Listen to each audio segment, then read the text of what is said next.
Les propongo, agárrense, que no se asusten ahora, vamos a hablar del monstruo de Cojima. Eso es algo realmente impresionante. Tenemos entrevistas exclusivas desde Cuba y además, por otra parte, tenemos Yo cuando estudiaba periodismo hice la entrevista a una de las personas que participó en la captura del monstruo de Cojima. Me acuerdo muy bien de lo que me dijo, así se los voy a contar. Pero vamos a comercial y al regreso hablamos de esto. Realmente en 1944, 43, 44 se puso una tiburonera en Cojima. El problema es que se pescaban los tiburones, se salaba la carne, porque al tiburón se le precipita el amoníaco en la sangre. Cuando lo pescan, cuando se disgusta, todas esas cosas, ¿no? Dice la gente que es que orina por la carne. No es exactamente así. Es que él elimina detritus, ¿no? A través de su carne, pero no es orine. El problema es que él, cuando lo sacan, lo cambian sobre todo en el palangre, que cambia de presión, pues se le precipita el amoníaco como a los humanos cuando no descompresionan se le precipita el nitrógeno. A ellos se le precipita el amoníaco. Entonces, ellos pescaban, iban a vender el hígado a la tiburonera de Cojima, porque era plena guerra, la Segunda Guerra Mundial, y el ejército de los Estados Unidos compraba todo el aceite de tiburón que le vendieran, porque lo ligaban con algunos preventivos para la malaria de los soldados norteamericanos que estaban peleando en Iwo Jima, en las islas del Pacífico. Y los pescadores pues empezaron a mejorar sus artilugios para pescar tiburones. Compartan esto en Facebook si pueden, porque realmente vale la pena. Entonces, en ese interín estaban un grupo de pescadores en una pequeña barcaza que se llamaba la Diana, ¿puede ser? No, la Delfina. Entonces, en ese barquito tenía 14 pies de largo, de eslora, como se dice en el... Y estaban, ellos fíjate cómo hacían, cogían 2 latones de 55 galones y los sellaban. Los soldaban con soldadura, los sellaban. Esas eran las boyas. Cogían cable de acero y lo ponían entre los 2 latones lo más largo que pudieran. Después ponían unas líneas, cada 10 pies, un anzuelo. Y los llevaban con cabeza de pescado grande, con lo que pudieran, ¿no? En macarelas regulares, ¿cómo se llama? Un civil que habían cogido, lo rompían un poco para que sangrara. Y así iban, muy rústicos, dejaban caer el palangre, se harían, cuando ya dejaban caer el palangre listo, se iban a dormir. Los ratones le ponían una bandera para que avisaran y se iban a dormir. Cuando ellos se iban a dormir, se levantaban a las 4 o 5 horas. Todavía eran las 4 de la mañana, una cosa así. Lo hacían al oscurecer. Y como a las 4 de la mañana ya ellos salían a ver para dónde la marea había llevado el palangre y empezaban a calar el palangre. Había gente en Cojima que le decían a donde está el faro la punta de Pringanillo. Yo no sé por qué, porque más nunca yo lo he oído. Es una versión, están escribiendo que si esa pesca se hace, es una versión del palangre de deriva. En algunos países está prohibido, en otros no. Los japoneses son los caballos en eso. El palangre de deriva es un invento japonés. Entonces, fíjate, estaban calando el palangre frente por frente. Dice el pescador que yo no me acuerdo el nombre de él. Éramos estudiantes. Y entonces dice que él veía el faro de frente cuando estaba alando el palangre y miró y vio el faro de frente y lo ubicó exactamente en qué lugar estaba. No podía ubicar la distancia, más o menos, pero era por ahí. Ya era en la caída, o sea, había un mundo para allá abajo. Y entonces cuando ellos están subiendo con un winche que tenían de petróleo, estaban sacando la línea, el barco le hizo así. Dice, como si un animal muy grande le hubiera pasado por debajo del barco y la onda expansiva del desplazamiento, o sea, de los viejos le dicen a los galanos, a los tiburones toros, grandes que se ponen prietos, ya cuando son viejos se van oscureciendo.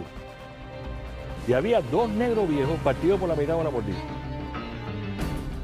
A uno lo había arrancado toda la cola, todo de la aleta dorsal para atrás, y al otro lo había dejado la cabeza. Entonces,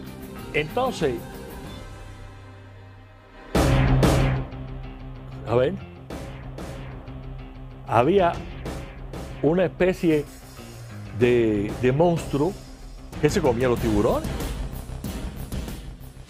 ¿Cómo es posible que el tiburón, que es uno de los animales más poderosos del mar, sobre todo en una región que no hay orcas, no hay ballenas, como Cuba, le partiera de una dentellada un tiburón en dos? Y entonces se quedó con aquello. Empezaron a aparecer otros tiburones mordidos, un emperador picado a la mitad. Y entonces con la misma, dice este hombre, que fue el que nos hizo el cuento, le dice al patrón, para frente al faro. Y vamos a coger la cabeza de un atún grande, con un anzuelo del 1, y yo quiero ponerlo en el número 1 de la línea. Entonces, ellos ponen aquello, suelten y se van a dormir.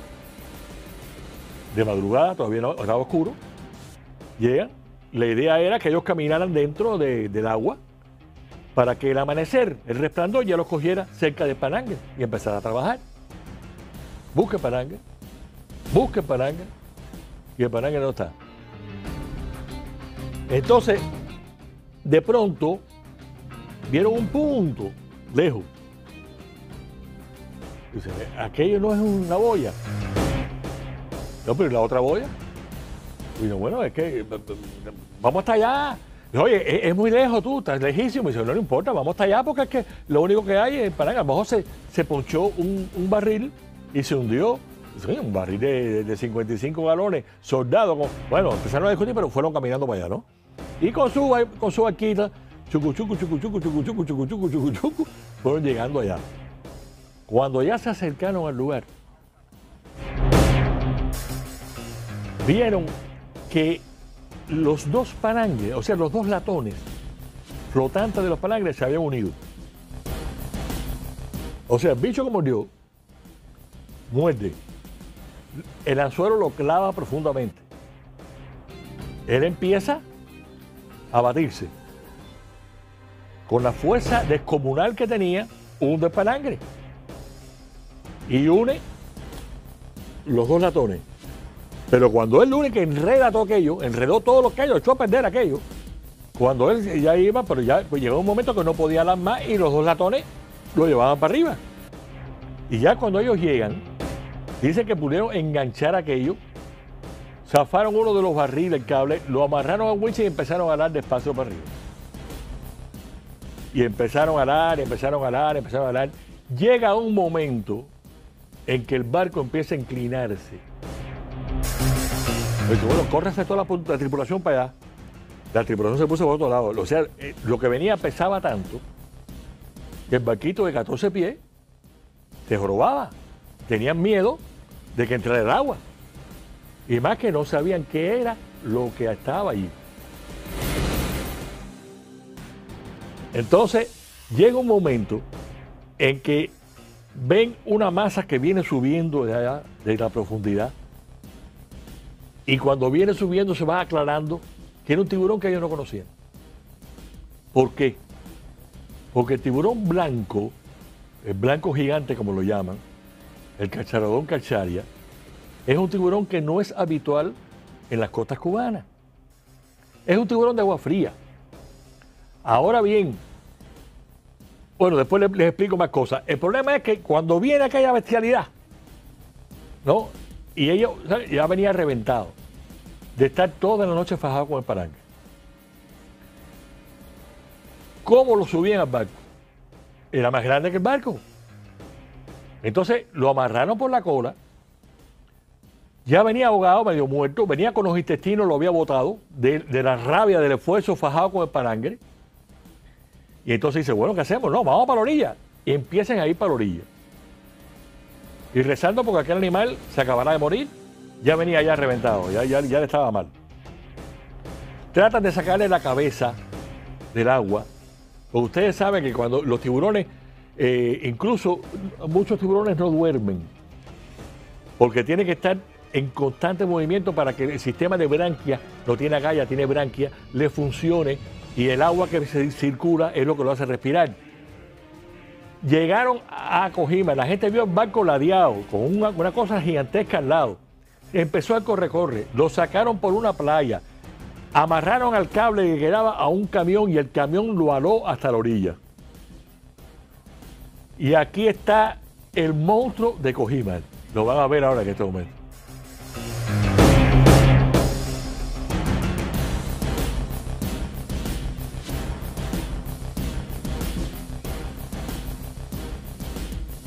Fíjense ustedes, no había manera de pesarlo.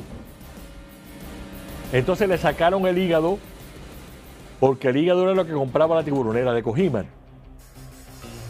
¿Saben cuánto costó el hígado? A mí me dijo aquel pescador que había pesado 1000 libras. Después, en lo que se ha publicado, se dice que el hígado pesó 1500 libras. El pescador que participó en eso me dijo a mí 1000 libras. Ahora, vamos a suponer que sean 1000 y no 1500. El hígado equivale más o menos a una sexta parte del peso total del tiburón. Es lo más grande que tiene. Por lo tanto, estamos hablando de un tipo que tenía 6000 libras, 3 toneladas de peso. Todavía se recuerda allí, no con este nivel de certidumbre, yo tuve la suerte de hacer la entrevista cuando estudiaba periodismo al grupo de pescadores y entre ellos uno que había estado allí. Pero escuchen en la actualidad que aún se recuerda ese hecho. Yo creo que yo no había nacido, yo no vivía aquí cuando eso, pero... Al año 45. Sí, yo tenía un año, yo nací en el 44. Sé que había unos pescadores que venían, pescaban por aquí, que pescaban tiburones y que ciertas veces cuando ellos alaban los tiburones veían que le faltaban pedazos a los tiburones y decían, ahí hay algo más grande, que no es un tiburón normal como este nosotros cogíamos, un tiburón de 150 libras, por ejemplo, que le falte la mitad, o sea, tiene que haber algo más grande ahí. Y entonces ellos los prepararon un anzuelo, ellos mismos creo que hicieron el anzuelo, prepararon el anzuelo, una soga y unos tanques cerrados, ¿no? Vacíos.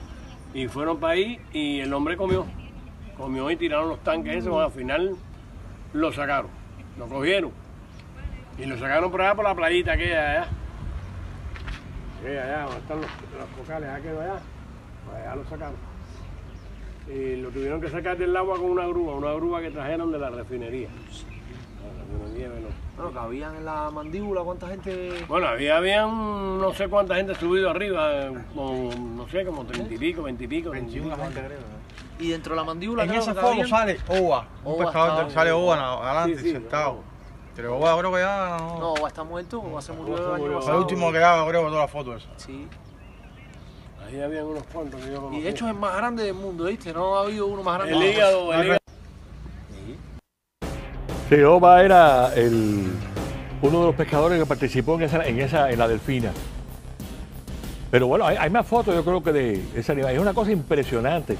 Fíjense ustedes que el problema está en que los tiburones los pescaban, vendían el hígado, pero salaban la carne y la vendían como bacalao.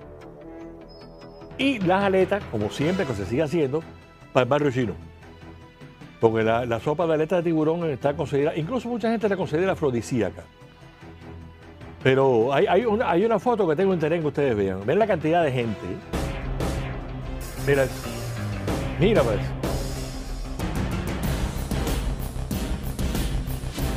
El monstruo de Kojima. El tipo lo alaron.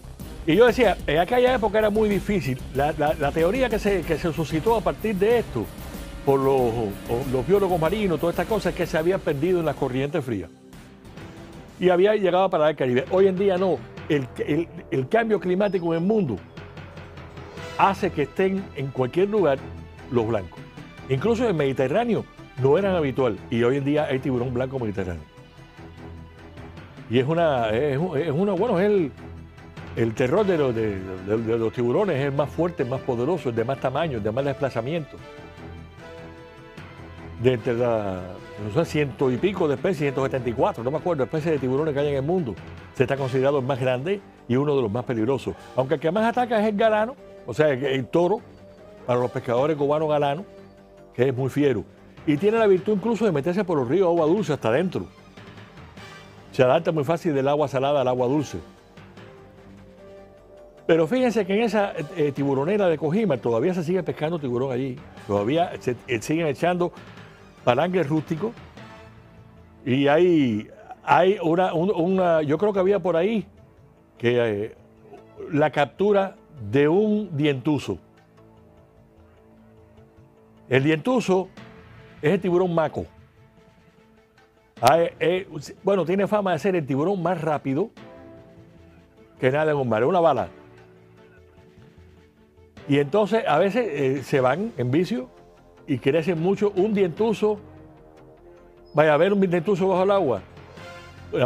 Vamos a ver, aquí es un maco. Este es el famoso maco, es el tiburón. Fíjense que la cola se parece al blanco, pero la cabeza es distinta.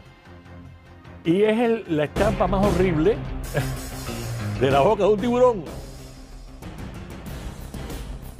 Fíjate que ahora hay una parte que la cámara lo toca de frente. Fíjense los dientes. Ahí todavía está vivo el tipo. Claro, fajado con un palangre, ya lo deben haber desenganchado. Porque se agota, el palangre lo revienta solo. Fíjense que hay un... Este mete miedo. Y este debe tener cuando más 3 metros y pico, no llega a 4 metros. Y mete miedo. Dime tú, aquel monstruo de 6 metros. Miren la sonrisa de este muchacho. Miren los dientes de eso. Mira eso. Sí. Sí, claro, no, pero bueno, tú ves, el tamaño no se compara. Fíjense la gente al lado. En el monstruo de Cojima había, no sé, 20 hombres arriba de él. Hay una foto de él, que hay una pila de muchachos sentados encima. A ver. Mira. Mira para eso. El tamañazo de ese animal. Además, bien jamado. Gordito. Debe ser hembra, por el tamaño debe ser hembra. Pero fíjense, se guardan, usted sabe que los huesos de los tiburones son cartílagos. Los dientes sí se conservan, algunos en la Academia de Ciencias. La piel no sé qué hicieron con ella. El monstruo de Cojima pasó a la historia como una de las cosas más bellas, más emocionantes que ha pasado en esa ciudad. Y creo que tiene, no se le dio nunca la... Ah, una cosa, otra vez cogieron un pez dama, un tiburón ballena. No sé cómo lo engancharon, porque el tiburón ballena, usted sabe que se alimenta de plancton. Lo sacaron por ahí también, por la misma playita, pero esta vez ¿qué hicieron? Pusieron estacas alrededor de él y pusieron unos sacos. Lo anunciaron, llamaron a la prensa, no sé de cosas, formaron el lío y cobraban a la gente un medio por darle la vuelta al pez dama y verlo de cerca. Yo me acuerdo porque yo era chiquitico así y mi abuela me llevó a verlo.